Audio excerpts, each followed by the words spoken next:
Representatives say the need for food has gone up by over 20% since the beginning of the year. And with federal cuts on hand, they say that this grant money is the answer to a dire problem.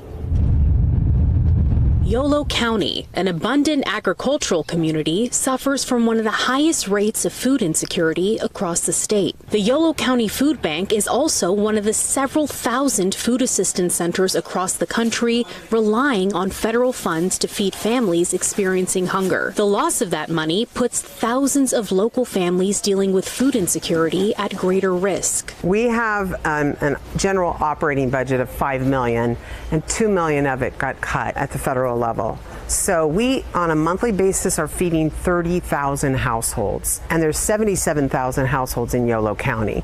So at least 1 out of 3 people are being fed by the Yolo Food Bank. The executive director of the Yolo County Food Bank, Karen Baker, says this new grant will go towards both short-term and long-term needs. Without it, Baker says they wouldn't have been able to continue their work.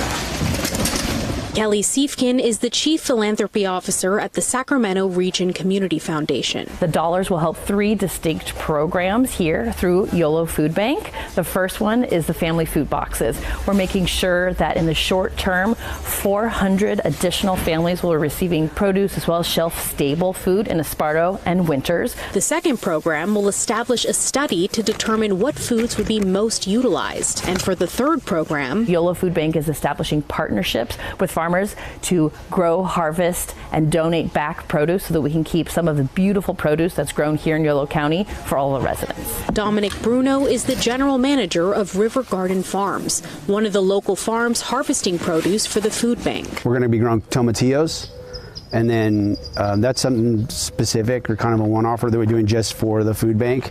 And then in addition to that, we do some hard winter squash, and then we'll do some watermelons and pumpkins and stuff that we contribute as well. The grant money is giving the farm an opportunity to offset some of the costs. You can head to fox40.com to learn more about how you can volunteer at the food bank. And that is the very latest reporting at the Yolo County Food Bank in Woodland, covering local news that matters. Juliette Smith, Fox 40 News.